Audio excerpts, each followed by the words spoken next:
Hi! Ako muli si Dr. Hilda Ong, ay ang Agaran Servicio Lady. Ngayon naman, meron po naman akong isa pang balita para sa inyo. Ito naman ay tungkol naman po para sa ating kalusugan. At ito ang ating balita.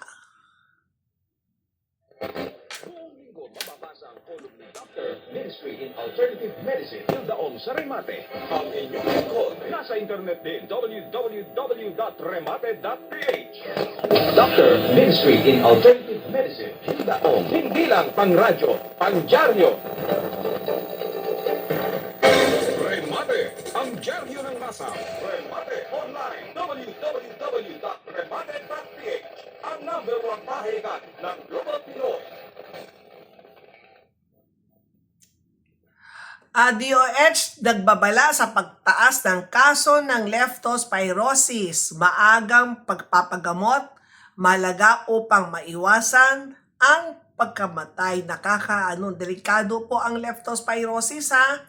Nagbabala ang Department of Health o DOH sa publiko matapos makapagtala ng pagtaas sa bilang ng mga kaso ng leptospirosis sa bansa ngayong taon. Ayon sa kagawaran, umabot na sa 2,177 kaso ng sakit ang naitala mula January 4, 2026 hanggang June 6, 2026 ng mas mataas ng 6% kumpara sa 2,046 kaso na naitala sa kaparehong panahon noong 2025. Ang leptospirosis ay isang nakahahawang sakit na dulot ng bakterya ng Leptospira. Karaniwang nakukuha ito kapag ang tao ay nalantad sa tubig, putik o lupa na kontaminado ng ihi ng mga hayop o na may dalang infeksyon. Pagkamat madalas na ang inuugnay ito sa mga daga, maaari ring ito magmula sa mga aso, pusa, baboy, baka at iba pang hayop. Ayon sa DOH, karamihan sa mga naitalang kaso ay mula sa mga magsasaka at mga taong nalusong sa baha o maruming tubig. Alam mo talaga pag ako nakakakita ng may baha, tapos nakakakita ako ng mga bata nandun tumatalon pa, nagsiswimming pa, para mo nagda-diving. Sabi ko, ano ba ginagawa ng mga magulang nito? Di ba nila alam, after that, baka magkasakit ang kanilang mga anak? Dahil dito muli pinag-alalahanan ng kagawaran ang publiko na magsagawa ng mga pag-iingat lalo na sa panahon ng tag-ulan at pagbaha. Kabilang sa mga rekomendadong hakbang ang agarang paghuhugas ng kamay gamit ang malinis na tubig at sabon matapos malusong sa baha, pagsusuot ng bota o proteksyon sa paa, lalo na kung may sugat. Alam po ninyo, kapag may sugat ang paa ninyo, huwag na huwag po kayo lulusong sa baha. At pag-iwas sa pagdaan sa mga tubig baha kung may bukas na sugat o hiwa sa katawan. Kapag nakita po ninyo na meron kang sugat sa paa o kaya may biyak at wag na po kayo lumabas ng bahay. O kaya naman, magpabili po kayo ng bota kung talagang kailangan ninyong lumabas. Kung sabihin natin yung bahay po ninyo ay talagang bahain at need yung lumabas, kailangan magsuot po kayo ng bota. At binigyan din ni Secretary Teodoro Herbosa na hindi dapat baliwalain ang mga sintomas ng leptospirosis dahil maaari itong humantong sa malubhang komplikasyon at maging sanhi ng pagkamatay kung hindi kaagad magagamot.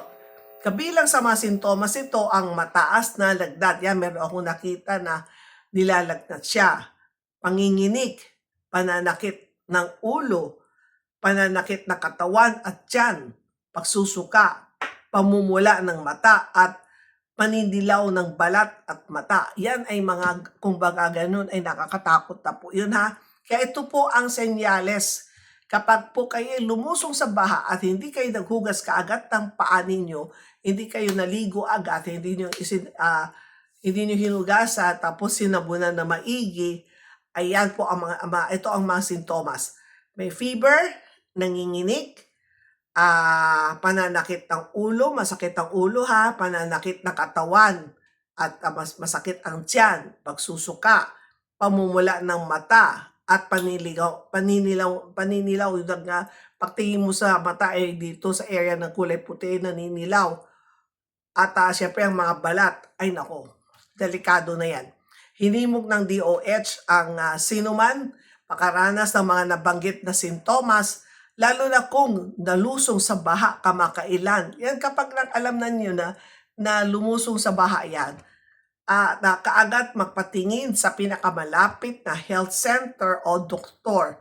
Nagbabala rin ang kagawaran laban sa bastang-bastang pag-inom ng antibiotics o anumang gamot o walang reseta dahil maaring ito magdulot ng antimicrobial resistance o pakawala ng bisa ng mga gamot laban sa infeksyon. So, wag po kayo basta-basta meron magbigay sa inyo ng antibiotics o take mo to. Kasi ang mga antibiotics, meron na babagayan na kung anong klaseng sakit o infeksyon. Hindi po, baka binigay niya sa iyo, hindi naman nababagay para sa mga meron leptospirosis. Pagkapat ginagamit ang antibiotic na doxycycline bilang panggamot at minsan ay pang-iwas sa leptospirosis, sinabi ng DOH na kinakailangan pa rin ang wastong pagsusuri at rekomendasyon ng doktor bago ito inumin. Nanawagan si Health Reform Advocate na si Dr. Tony Leachon ng Pambansang Pamahalaan na higit pang paigtingin ang mga programa sa flood control, sanitation at waste management upang mabawasan ang panganib ng pagkalat na sakit tuwing may pagbaha. Hindi kaya din niya ang Kongreso na suriin ang posibleng ugnayan ng mga hindi natatapos na project sa pagdami ng waterborne diseases katulad ng leptospirosis. Iminumungkay rin niya ang pagpapalawag ng mobile medical clinics, mas malinis na distribusyon ng mga treatment sa mga flood areas at mas palinaw na pag-uulat ng mga kaso mula sa mga pribado at pampublikong ospital upang masubaybayan ng maayos ang sitwasyon. Ang leptospirosis ay maaaring makaapekto sa atay, bato, baga at maging sa utak kapag lumala. Karaniwan lumalabas ang mga sintomas kapag after 2 to 30 days matapos malagtat sa kontaminadong tubig o lupa. Hindi lahat ng tao na hawa ay kaagad nakakaranas ng sintomas, kaya mahalaga ang agarang pagpapatingin kung may history ng paglusong sa baha. So, ibig sabihin sa ating news for today, kapag kasi di ba ngayon panahon ng tag-ulan at kung ang area ninyo ay talagang bahain o nagkataon meron kayong pinuntahan at naabutan mo yung malakas ng ulan at kumbaga may baha na wala na kayong choice, kailangan nyo lumusong. So, pagka-uwi na pag-uwi ninyo sa bahay, ang dapat una nyong gawin ay maligo na kaagad. Maligo. And then, tapos yung sa area ng kumbaga kung saan kayo lumusong hanggang saan yung taas ng baha, dapat sabunan nyo ng sabunan ng maigi lahat. Pero kung may sugat kayo, pero wala na kayong magawa nandyan ka na lumusong kayo sa tubig, pumunta na po kayo kaagad sa doktor at sabihin po ninyo na lumusong ka sa tubig at mayroon kang sugat para maagapan. Huwag mo hintayin na lumabas ang mga sintomas na yon. Unang-una, ito yung iba hindi nakakalusot, yung iba namamatay. Pangalawa, mas malaki ang gagastusin nyo kung kayo ay na-admit sa ospital. Yun po, kahit meron tayong makukuhang PhilHealth benefits, pero hindi naman sagot ng PhilHealth lahat.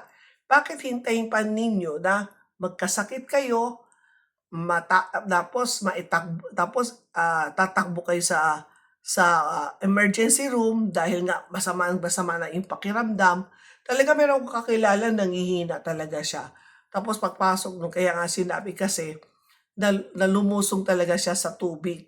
Pero akala niya wala lang yun kasi siguro may mga more than 2 to 3 days na parang feeling niya wala naman nangyari sa akin, eh di niya alam na after a week yata biglang siya nanghina na tapos nilalagnat. Tapos yun, tinakbo na sa ospital. Kaya yan po, delikado po yun. Kaya pagka ngayon may tag-ulan, alam na din yung bahay ng iyong area, bumili na po kayo ng bota o ngayon marami na po kayo mabibili sa sa dito po sa Lazada, Shopee, tapos yung parang plastic na isusuot lang ninyo na maganda siya na na hindi naman yung talaga yung dating bota na nakikita natin yung ginagamit sa palengke. Yun talagang may mga bota na magaganda o kapagka na ilagay lang po ninyo sa sasakyan ninyo o kaya naman 'pag alam naman niyo tag-ulan, ibaon na lang ninyo para safe para sa inyo din yun kung talagang hindi maiwasan na talagang kailangan ninyo lumusong sa tubig baha. Kaya yan po ang issue natin today tungkol po sa ating itong balita na ito po ay babala mula po sa DOH.